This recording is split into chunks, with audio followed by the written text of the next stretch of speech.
Hello everyone, I'm here at Scrapbook.com. My name is Garcia with Prima, and I am going to show you the next step in our mini album journey. So we are getting started on our cover. Now the cover to me is the most important part of the process because when you look at your album, you look at a very striking and beautiful cover. So people will want to pick it up and look at it, go through the pages, add their pictures or add your own photos to it. So we're going to get started on that. So the last time we were here, we went ahead and added the glitter to our chipboard piece. So now we're going to go ahead and get started on the next step. So I'm going to flip this over and then we're going to go ahead and get this foam tape ready. And I like building dimensions, so I'm just going to go ahead and add a little bit of foam tape. Now because this is a sturdy surface already, I'm just going to add a couple of strips. And the reason why I add foam tape to my projects is because I like to give the book that extra layer of dimension. People always ask me, how do your books look so dimensional, so 3D? Well, this is the secret really.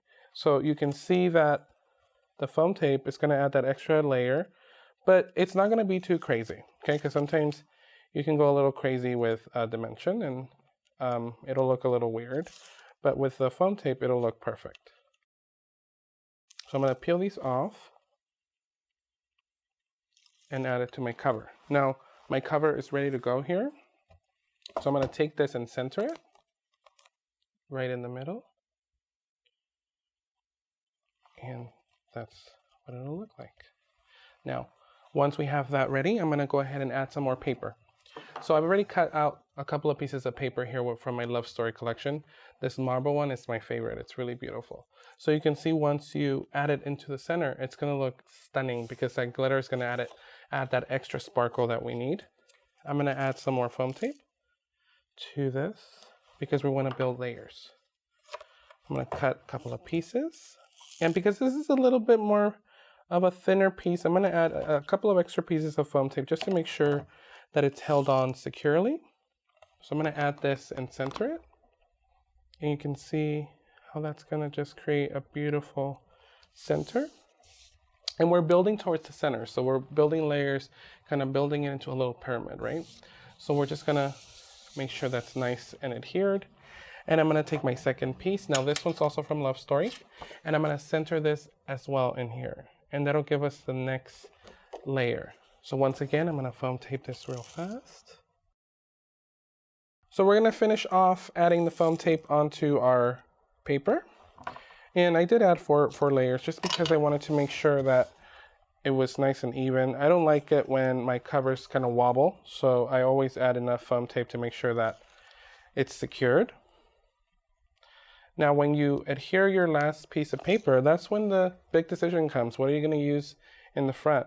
So I've kind of made it easy for you to kind of choose what to use. There's a lot of different pieces that you can use on your cover, and I'm going to show you that in a minute. So I'm going to bring in my book again. I'm going to make sure that my paper is not upside down, and I'm going to center this in the middle, right here. Look how beautiful that looks. I simply love this. So what do you use after this? Well, there's a couple of options. In my memory hardware line, there is resin frames. And the resin frames look beautiful on any book. So they're made for smaller books like my tiny album, but you can also use the bigger frames for these big books. So they come in different shapes. You can see that there's a heart. There is also like a circle if you want it like a round shape. And there's also some more ornate options like this Venetian one here. That's kind of beautiful and very provincial, very shabby chic.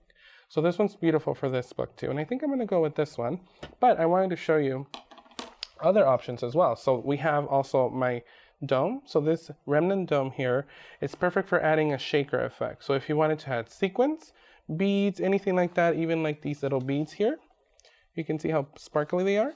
You can just drop them in there, secure your dome, and you have a little shaker, right? Something really easy. But something that I love as well is these wood shutters. Look how gorgeous these are. So these would go on there, and then you would have a little opening to add a photo, add something that's very special to you, and you can close it and open it anytime you want, right? So you can see some different examples here.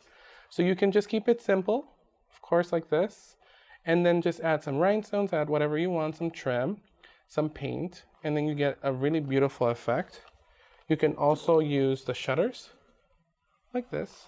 I went ahead and used my shutters right here, and you can see how they open and close and add a special embellishment in the middle. So we're gonna go ahead and pick a piece here. So I think I'm gonna go with my resin frame. So I'm gonna take this one here and I'm gonna add it to the center. Now it's really easy to add this. All you have to do is adhere it. So I'm gonna add some glue. And you can use any glue that you like. I like working with hot glue because it just works faster and easier. And I'm just gonna go ahead and center it right here. And I'm just gonna make sure it's secured. And then in the center, you can definitely add anything that you like, right? Now, once we have that going, we're gonna go ahead and start working with flowers. Now, Prima flowers, you know, are the best ones. Prima flowers have a really beautiful handmade touch. They're all handmade. And I love them because they all come in different styles and they come in different materials. So you have fabric, you have paper, you have all kinds of different finishes. Some are glittery, some are more, just normal. But we're gonna be using the love story flowers for this book. So I'm gonna go ahead and take a couple. Now, I always get questions about flowers, like how do you work with flowers? I never know what to do with flowers.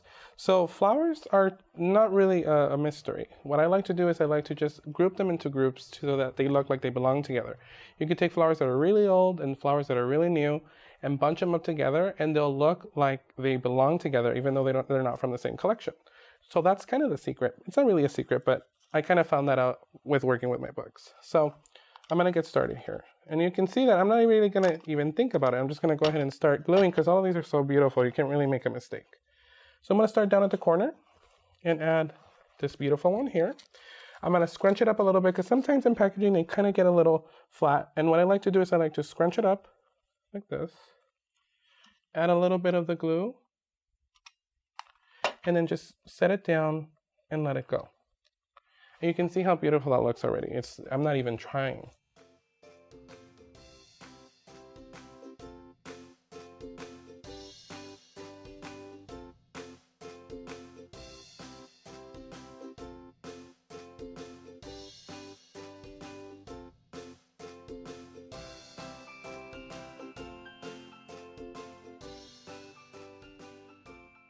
All right, how beautiful does this look? Look at that, isn't that gorgeous? You have your frame, you have your flowers, and they're all laid out for you. And now we're gonna work on a centerpiece here using some memory hardware metals. So we're gonna work on that next. Thanks for watching. If you like this video and want to see more from Scrapbook.com, please like, share, subscribe, and leave a message. Happy crafting!